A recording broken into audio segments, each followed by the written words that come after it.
Hey everybody, this is Preston Polter with Pocket Jacks Comics, and today I want to talk about a comic book you've never heard of. It's called Neon Future. It's by a group called Impact Theory, and I've been doing some research on it because these are pretty well put together books, and the storyline is really dense. And so, I mean, dense in terms of there's a lot going on, not dense in terms of that kind of dense, good kind of dense, as well as like the books. These are like 42 interior page books with no ads, so it's a lot to go through. Like, in order to really read a book, you're not going to do it in 5 minutes. You gotta sit down, and there's a lot of plot elements going on. And I kind of recognize, as someone who's been around and kind of done the game myself, like, you know what, this probably started as a bigger story, a screenplay, a novel, something like that, and then was translated into comics. Because particularly if you're looking at like the Marvel stuff, the DC stuff these days, it's like they're just trying to take whatever little kernel of story and just grind it out over as many issues as you can. But here, there's a lot going on, as well as in my books, there's a lot going on because I'm trying to go, okay, I've got this amount to budget over this many books, and so Impact Theory is out of Los Angeles, so that's where I'm like, they're out there for the storytelling. And then they discover comics, kind of like I do. Now, what's interesting about these guys, no crowdfunding. This is just straight through Diamond to your local comic book store. So that, I think, is really interesting. And that indicates they got a fair amount of money in there in terms of private investors or whatnot to put forward the artwork, the advertising for the distribution, you get the books printed, and then you finally get the money back on the back end. So I just finished up issue 6. This review is going to be 2, 3, and 4 because I think that's where kind of the chunk of the story is, and then I don't have to give away the ending. But at the end of issue 6, they put this note here of initially they conceived of it as kind of 3 6-issue arcs for a total of 18 issues, but he'd only committed to doing 6.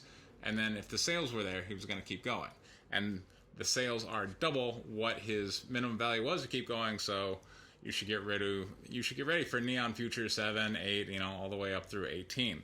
So this is a cyberpunk world.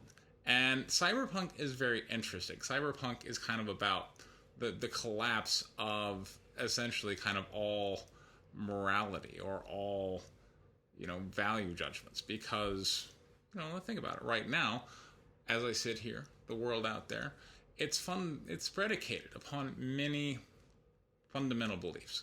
One, that we are different than the animals, and that it's okay for us to, raise animals and kill and eat them because we are different than they are. But in the cyberpunk world, it's like, well, how different? Because you're able to monkey with genetics, and you're able to take just, some human DNA and then drop in a little bit of jellyfish, whatever, and go, oh, well, if I copyright this DNA sequence, is it slavery? Which, is one of the questions they explore, for instance, in Cloud Atlas, as well as where we're not necessarily monkeying with straight genetics, but instead kind of androids and the whole Blade Runner stuff. And that's a common trope of cyberpunk is what does it mean to be human? And we explore that in a number of different ways. One is through genetics, and the other is through kind of just this totally different model in terms of AI gaining sentience.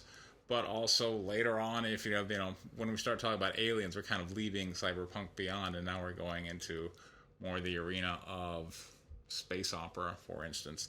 But it's interesting in that we are currently confronted by a lot of these same questions in modern society. We are exposed to all these cultures in YouTube. You can sit here, if you really want to know what the Muslims think over in the Middle East, you can just fire up Al Jazeera and just watch their content. Or just go on YouTube, and they talk about the radicalizing power of YouTube. It's because if you just really think like, well, gee, I wonder what these people think, you can go find out. And the problem with finding out what people think is you might think, gee, maybe they have a point. And this is really kind of an artifact of modern society, or maybe like the last 100 years, really, since mass media allows people to browse ideas from other cultures. And now with the internet, it's all just right there in your face and just an internet search away. So this is part of modern culture that wasn't part of culture a couple 100 years ago. And so this is where we are having our values challenged.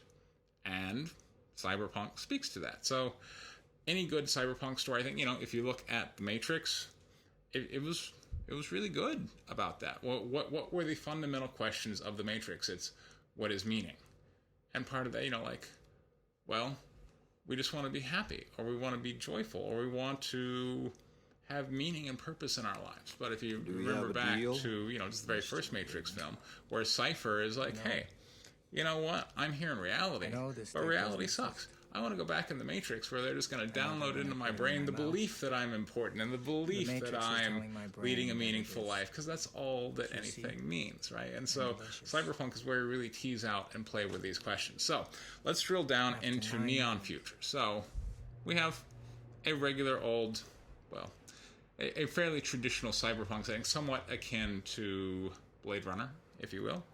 And we have, at the start of our story, Clay Campbell. He is an anti-technology crusader. But the premise of our series is that he dies in the very first issue. And then the Neon Underground, I think, the Neon Future, as I believe the resistance movement, they get his body because of the nature in which he died. I think it was in like a car accident or something. And they decide to implant cybernetics into him in order to bring him back to life and to download his consciousness. And so we now have a anti-technology crusader kind of sitting there telling people that they need to return to a simpler time, is now being kept alive by technology. And so we now follow his journey from anti-tech crusader to essentially he ends up, over the span of things, falling in with the rebels who basically brought him back to life, as one would expect. But he has to go through these people over here used to be my allies, and I'm trying to reason with them, but I can't reason with them because the mentality that I used to have, which is a complete rejection of technology, is the exact mentality they have. So that's interesting. And one of the things I liked is there is this Matrix artificial world that we've seen in like Shadowrun and whatnot that you can download into.